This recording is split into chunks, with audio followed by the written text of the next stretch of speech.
ये वोट का जो मसला है बड़ा है। जब इतनी चीज़ें उपलब्ध हैं, इतना रिसोर्सेज हैं, तो चुनाव आयोग को, सरकार को ऐसे पुख्ता इंतज़ाम करने चाहिए जिससे कहीं किसी का फर्जी वोट न बन जाए। और क्योंकि बीजेपी एक्सपर्ट थी वोट बनाने में, वोट कटवाने में, और सबसे ज़्यादा फर्जी वोट भी बीजेपी ने बनवाए।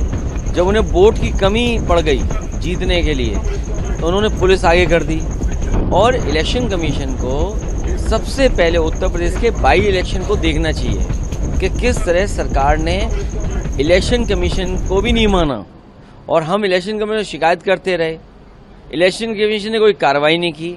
आज भी अगर इलेक्शन कमीशन उस समय के जिस डिस्ट्रिक्ट में बाई इलेक्शन हुए थे उसके जिलाधिकारियों को सस्पेंड कर दें, भारत सरकार टर्मिनेट कर दे, इलेक्शन कमीशन उन जिलों के जिलाधिकारियों को अगर सस्पेंड कर दें, भारत सरकार उन जिलाधिकारियों को टर्मिनेट कर दें, तो यकीन मानना कोई वोटर लिस्ट में गड़बड़ी नहीं होगी, किसी का फर्जी वोट नहीं बनेगा, किसी का वोट डिलीट नहीं होगा, किसी का वोट बूथ से नहीं हटाया जाएगा।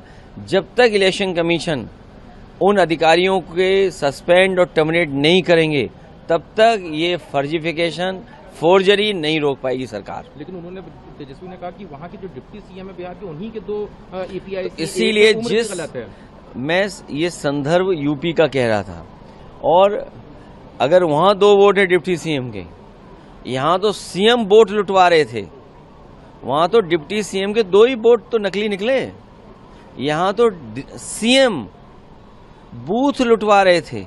कोई कल्पना कर सकता है कि बूथ लूटा जाएगा आपका, और वो भी सीएम कहेंगे तब बूथ लूटा जाएगा? आप बताइए, अयोध्या में जो शिक्षा विभाग के अधिकारी अपॉइंट करे थे, जो दूसरों को ड्यूटी दे रहे थे, वो कौन थे? इसी तरह मीरापुर में, कुंदरकी में जो कमिश्नर हैं, डीएम है, एसएसपी हैं, एसएसपी के अब वोट बढ़वाने के लिए अपनी फौज लेके घूम रहे थे। वो एसएसपी घूम रहे थे कि वोट बाहर मत निकलना घर से। क्या हमने आपने वो रिवॉल्वर नहीं देखी जिसमें महिलाओं पे रिवॉल्वर तान दी? तो इलेक्शन कमीशन सो रहा था क्या? भाई इलेक्शन कमीशन इसीलिए तो हम सफेद चादर देने गए थे। क्यों देने गए थे? तो जब अधिकारी ही अपराधी बन जाएंगे, जब अधिकारी ही अपराधी बन जाएंगे वोट छीनने के लिए, तो ये कार्रवाई कौन करेगा? सरकार को कार्रवाई करनी चाहिए, इलेक्शन कमीशन को कार्रवाई करनी चाहिए। अधिकारियों को अपराधी न बनने दें। इलेक्शन कमीशन से हमारा निवेदन है और सरकार से भी ये निवेदन है।